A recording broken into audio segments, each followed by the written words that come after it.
നമ്മളിനി വളരെ പ്രധാനപ്പെട്ട ഒരു ബ്രേക്കിംഗ് വാർത്തയിലേക്ക് പോവുകയാണ്. ഫസ്റ്റ് ഓൺ റിപ്പോർട്ടർ സ്വർണ്ണപ്പാളി വിവാദത്തിൽ ഉണ്ണികൃഷ്ണൻ പോറ്റിക്കെതിരെ നിർണായകമായ മൊഴി ലഭിച്ചിരിക്കുന്നു.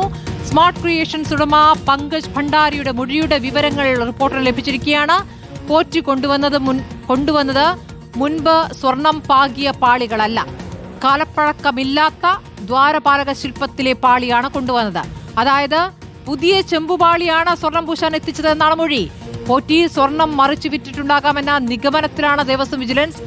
റഹീസ് റഷീദ് ഈ പ്രധാനപ്പെട്ട വാർത്തയുടെ വിശദാംശങ്ങളുമായി. റഹീസ്, വളരെ പ്രധാനപ്പെട്ട മൊഴിയാണ് ഇപ്പോൾ സ്മാർട്ട് ക്രിയേഷൻസ് ഉടമ നൽകിയിരിക്കുന്നത്.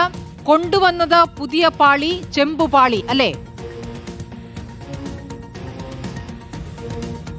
സ്മൃതി, ദ്വാരപാലക ശില്പത്തിൽ സ്വർണം പൂശാൻ വേണ്ടി ഉണ്ണികൃഷ്ണൻ പോറ്റി 2019 ചെന്നൈയിലെ സ്മാർട്ട് ക്രിയേഷനിൽ കൊണ്ടുവന്നത് മുമ്പ് സ്വർണം പാകിയ പാളിയല്ല എന്ന നിർണായക മൊഴിയാണ് സ്മാർട്ട് ക്രിയേഷന്റെ ഉടമയായ പങ്കജ് ഭണ്ഡാരി ദേവസ്വം വിജിലൻസിന്റെ SP സുനിൽകുമാറിന് മുമ്പാകെ ഇന്നലെ നൽകിയിരിക്കുന്നത്. അതായത് വിജയ് മല്യ 1999 സ്വർണം പാകി നൽകിയ ദ്വാരപാലക ശില്പത്തിന്റെ 14 പാളികളല്ല ചെന്നൈയിലെ സ്മാർട്ട് ക്രിയേഷനിൽ ഉണ്ണികൃഷ്ണൻ പോറ്റി എത്തിച്ചത് എന്നതിൻ്റെ സ്ഥിരീകരണമാണ് പങ്കജ് ഭണ്ഡാരിയുടെ മൊഴിയിലുള്ളത്. എന്ന് മാത്രമല്ല, പോറ്റി കൊണ്ടുവന്നത് കാലപ്പഴക്കമില്ലാത്ത ചെമ്പുള്ള ദ്വാരപാലക ശില്പത്തിന്റെ പാളികളാണ് എന്ന ഒരു സ്ഥിരീകരണം കൂടി പങ്കജ് ഭണ്ഡാരി. എനിക്ക് തോന്നുന്നത് അതാണ് ഏറ്റവും പ്രധാനം. ഞങ്ങൾ പുതിയ ചെമ്പുപാളിയിൽ അതല്ലാതെ സ്വർണം പൂശിയ പാളിയിൽ വീണ്ടും പൂശി കൊടുക്കാറില്ല എന്നാണ് സ്മാർട്ട് ക്രിയേഷൻസ് പറഞ്ഞിരുന്നത്. ചെമ്പുപാളിയാണ് കൊടുത്തുവിട്ടത് എന്ന് മുരാരി ബാബു പറയുന്നു. ചെമ്പുപാളിയാണ് കൊണ്ടുപോയതെന്ന് ഉണ്ണികൃഷ്ണൻ പോറ്റി പറയുന്നു. പക്ഷേ ഇപ്പോൾ സ്മാർട്ട് ക്രിയേഷൻസ് പറയുന്നത് കാലപ്പഴക്കമില്ലാത്ത പാളി, അതായത് 98 പാകിയ പാളിയല്ല എന്ന് വ്യക്തമാവുകയാണ്. അപ്പോൾ ആ പാളി മറിച്ചു വിറ്റു എന്നുള്ള സംശയം കൃത്യമായി അത് ശരിയാണ് എന്ന് തെളിയിക്കുന്ന മൊഴിയായിട്ട് ഇതിനെ കാണേണ്ടേ?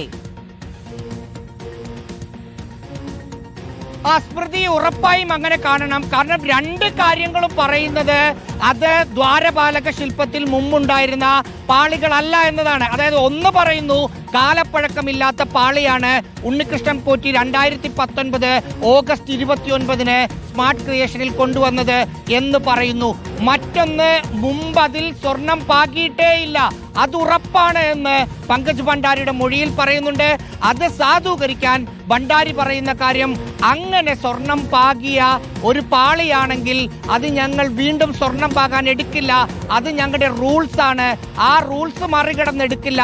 അതുകൊണ്ട് പങ്കജ് ഭണ്ഡാരി പറയുന്ന മൊഴി അനുസരിച്ച് ഉണ്ണികൃഷ്ണൻ പോറ്റി ചെന്നൈയിലേക്ക് കൊണ്ടുപോയത് സന്നിധാനത്ത് നിന്ന് അഴിച്ചെടുത്ത ദ്വാരപാലക ശില്പത്തിന്റെ പാളികളല്ല എന്ന് ഉറപ്പിക്കുന്ന മൊഴിയാണ് ഭണ്ഡാരി നൽകുന്നത്.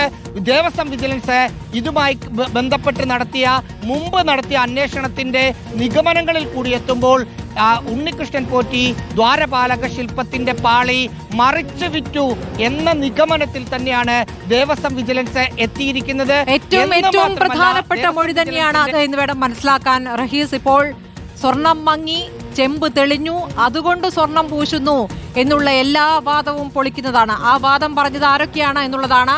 ആ വാദം പറഞ്ഞിരിക്കുന്നത് അന്നത്തെ ദേവസ്വം ബോർഡ് പ്രസിഡന്റാണ്, ദേവസ്വം ഉദ്യോഗസ്ഥരാണ്, മുരാരി ബാബുവാണ്, ഉണ്ണികൃഷ്ണൻ പോറ്റിയാണ്. ഇതൊക്കെ തന്നെ പൊളിക്കുന്ന ഒരു മൊഴിയാണിപ്പോൾ സ്മാർട്ട് ക്രിയേഷൻസ് ഉടമ പങ്കജ് ഭണ്ഡാരി നൽകിയിരിക്കുന്ന വിശദാംശങ്ങളാണ് റഹീസ് റഷീദ് ഇപ്പോൾ നൽകിക്കൊണ്ടിരിക്കുന്നത്.